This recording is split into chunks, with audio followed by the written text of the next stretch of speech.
Alrighty traders, welcome back with another video with the FX Big Dog. Yes, and it's a weekly outlook. And which currency pairs have I got my eye on this week? New Zealand US dollar, Aussie US dollar, pound US dollar, and the US dollar Canadian. All of them sitting up uniquely that we're going to go ahead and take a look at what way, or at least how we're going to trade it. And also keep in mind that we also get data this week. Non-farm payroll. Man, listen here. It is no surprise that the non-farm payroll is going to show a negative number this week. I think it's already priced in, but the problem here is, how do we trade it? All right. Well, we're going to look at the technicals and connect the technicals and make sure that we understand exactly what it is we're going to do and what strategy we're going to trade. I have a specific strategy I'm going to follow, and I'm going to share with you right after this.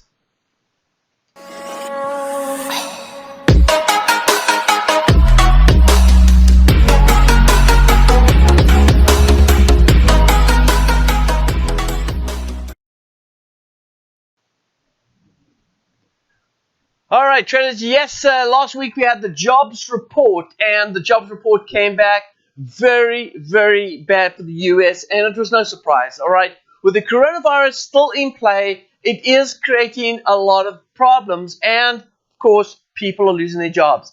And I have no surprise that price has already been, or at least the market has already priced in the downside data that's going to come out this week for the non-farm payroll. There's no surprise. So how's the market going to react to this? If it's already out there and people are already aware that the fact that we are going to see lower numbers come out, how's the market going to react? And is it going to react at all? Because everyone knows it's going to be bad, right? So we're going to take a look at the technicals, and then I'm going to go into a strategy that I'm going to be using this week in following the trades, because what I'm expecting is some movement coming out, and it's going to be in a direction of a short-term trend. Check it out. Let's go to the chart. All right, so this is the pound US dollar, and you can see on the pound US dollar I've got a weekly time frame open here. Now, why do I have a weekly time frame?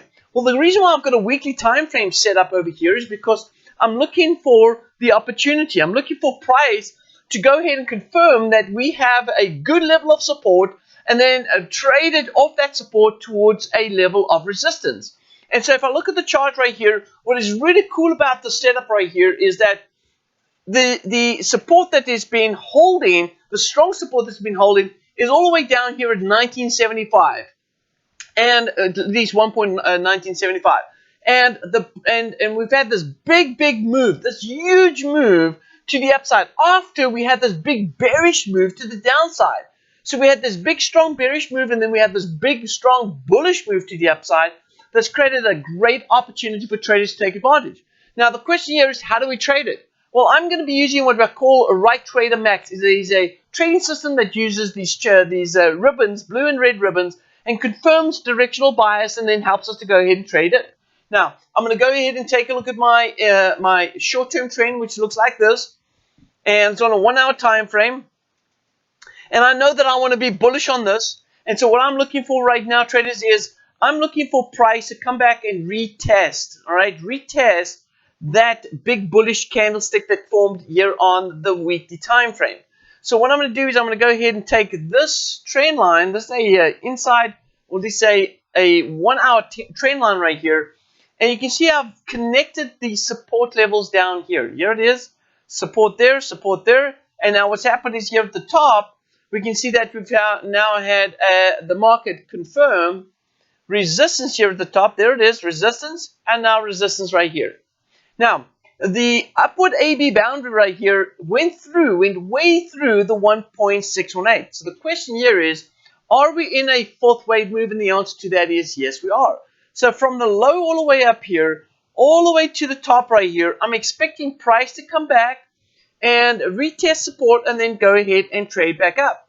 Which means, traders, that if you take a look at these red and blue channels, notice that the red and blue channel is down here. Here's the red channel going up here. Here's the blue channel right here. And so what I'm expecting to happen here on this particular setup is I'm expecting price to go ahead and confirm that we have a support level, which looks like this, all right? Support level over here. So which means that price is going to come back down to retest. Maybe it's going to go a little sideways. Retest the support here, and then start going back up. Now, if you take a look at my red channel is running around about here. That's where it's going to go once price gets there.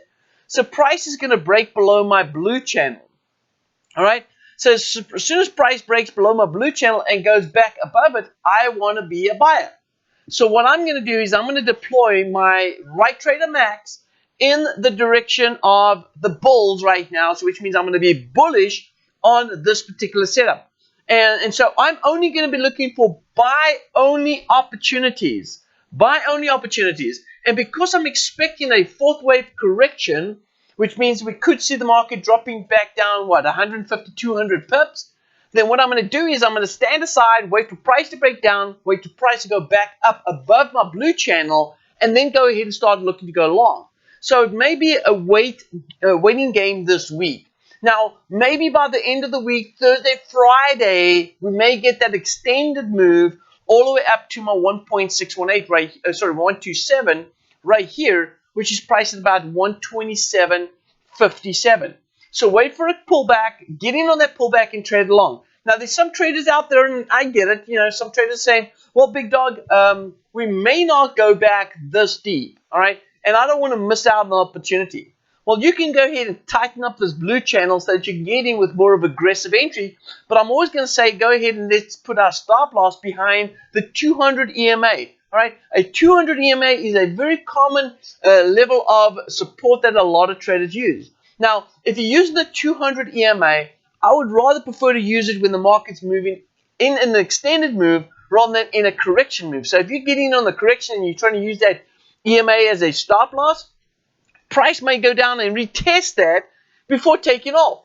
So if you're placing your stop loss right by the 200 EMA on the retracement move, that may not be the best place to go ahead and put it on the retracement move, right? So you want to make sure that if you're using that, use it when the market is extending past or extending away from that level rather than coming to that level, all right? And so this is why I'm waiting for the market to pull back and then go ahead and extend itself outward. So bullish on pound US dollar. Now, let's go take a look at the other pairs like New Zealand US dollar right here. And I always like to go ahead and take a look at the larger time frame and look and see how the market's set up from a larger perspective. Right here, you can see that we have these downward channels right here. Prices come back down to support. And look at that big, huge piercing line again. It's a bullish candlestick formation. And price has bounced off that. Now, I'm not going to discount the fact that price may not want to go ahead and once again retest this level, all right? So we can see price want to come back down to retest that level and then work its way back up. So don't be surprised if there's a correction. Now, how do we know that? Well, what I do is I go to my lower time frames, and I'm going to do that right now. If I go to the lower time frame, I'm going to look at this right here, and I'm going to say, okay, here's a big move to the upside. Here it is right here. There's a big fib going up. Now, price is still not come up to this level right here, which is around about the 1.61 extension on my fib level, which is priced at 0.6191. Now, if price gets to that level, I'm going to expect some pullback.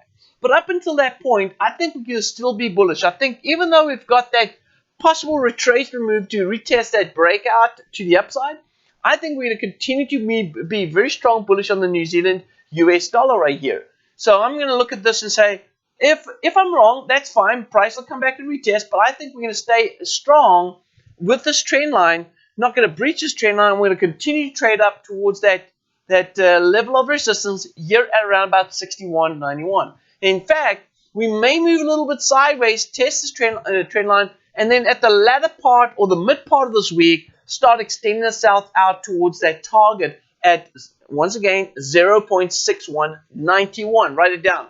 Okay, so that's how I'm set up with the New Zealand. Not a big brain,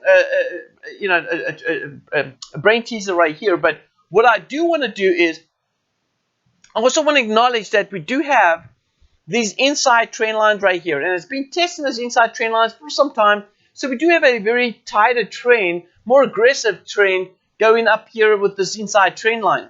Now, if I take a look at the way the market's set up right here, I'm also seeing that if we start extending ourselves all the way up here to the 1.618 right here, notice how that also keeps within inside my trend. So if it comes back test here and it goes up here, you can see how it stays inside this trend. So this may end up being the actual trend that we are going to test.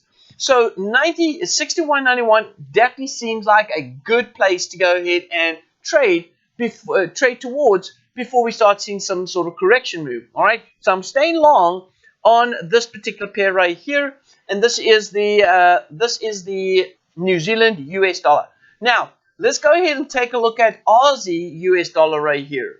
And again, I'm going to go ahead and take a look at the way it's set up here on my 1 hour time frame. You can see a very similar occurrence and pattern that we saw on the New Zealand US dollar, right?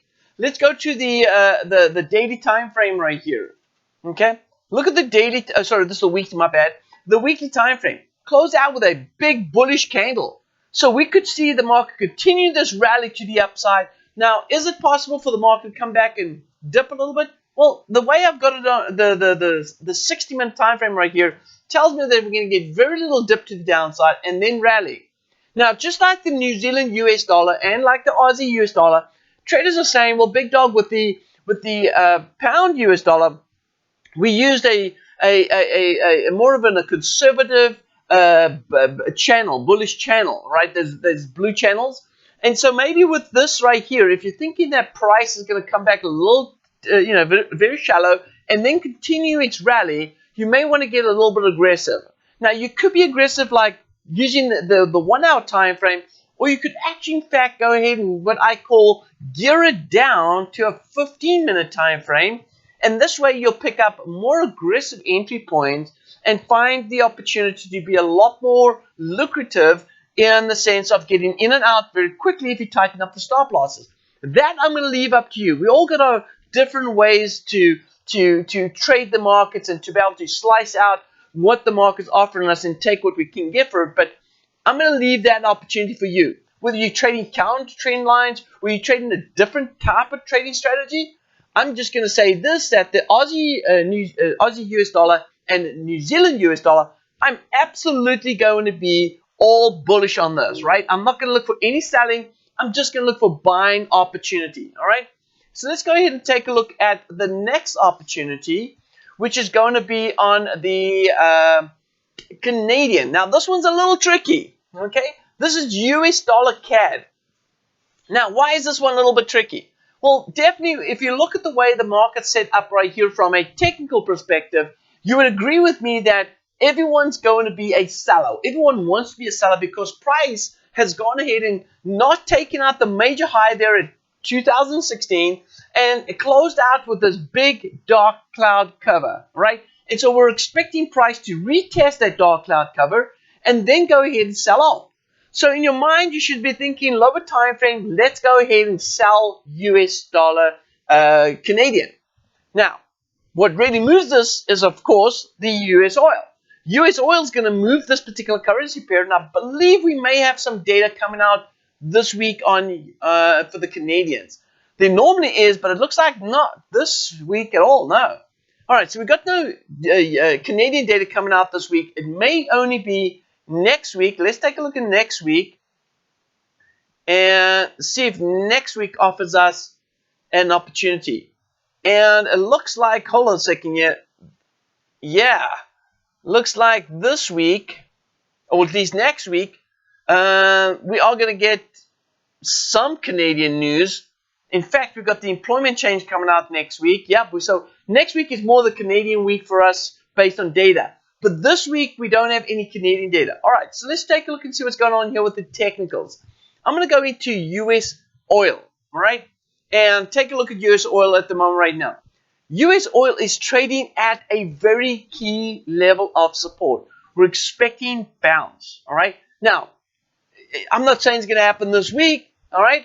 I'm just saying that price may end up working its way up. Now, listen here. If we have no movement in the US oil this week, if we get no movement and US oil sticks in the range between $20 a barrel to $23 a barrel and just it ranges in that area, and we get no other movement out of the US oil, then we need to go back to take a look at the dollar index. Is the dollar index set up to go ahead and go bearish? All right? Because if US oil does go bullish and dollar index goes bearish due to the data coming out, then guess what? Bearish on US dollar, bullish on US oil, which it seems like that's the only way up for the US oil right now is bullish. That means that if you take a look at US dollar CAD, it's a no-brainer, all right? We should be selling off US dollar CAD. Now, we had some sort of correction move in dollar index this week. Let's go take a look and see what it looks like right here. And here is this week right here. You can see slight bit of bullishness. All right, slight bit of bullishness, but we could be heading further back down south. We could be heading a lot further down south, all right, by the end of the week. And so if you think about US dollar CAD, US dollar CAD could be a no-brainer trading opportunity to look for selling opportunities. Now I'm going to go to the lower time frame. So if I go to the lower time frame right here on US dollar CAD and look at US dollar CAD from a 1 hour time frame, then what's cool about this is if the market continues to go bullish, if we don't get a sell-off on US dollar CAD, then I'm not going to be in that trade. What I'm looking for is I'm looking for my price to trade below my red channel. I'm looking for the blue channel to trade below my red channel. When I've got all of that lined up, that's going to confirm that it's time for me to go ahead and start selling. And so what I would also go ahead and do right here is say, hey, listen here, forget about these channels. Forget about it, right? Let's just talk about trend lines. If the market goes ahead and takes out my trend line, which is, by the way, is a bullish channel right now, if the market goes in and takes out this channel and we see price going below, guess what? I'm going to look for resistance on this inside channel and start selling at resistance, heading back down south. I'll be using trading systems to deploy bearish only on US dollar CAD. Listen here, I think this week is going to be a great week for trading. And if it just only sets us up for the opportunity, right? If it only sets us up for the opportunity for this week, for next week, all right, then so be it, all right? But if you look at the way the weeklies have set up, they've set up big levels of support and resistance, and it's confirmed that with these nice candlestick formations. And with that in place, it gives us the highest probability to start looking for great opportunities because it's given us directional bias, and all we really need to do now is find a trading strategy that suits your personality, suits your risk tolerance, and then go ahead and deploy that in that direction. Listen, traders, have a fun time in the markets this week. It's going to be awesome. We're going to check out and see what the non-farm payrolls does to the market. I don't see huge interruptions, but I definitely see a continuation what we saw from last week for the markets to continue the short-term trends. So follow the short-term trends. I think that might be the way to go. Keep the larger time frames, larger time frames confirming the direction for us, and then go ahead and trade in that direction. So with that being said, happy trading, my friends. Have a good time in the markets. I'll speak to you next week. This is African Big Dog, signing off.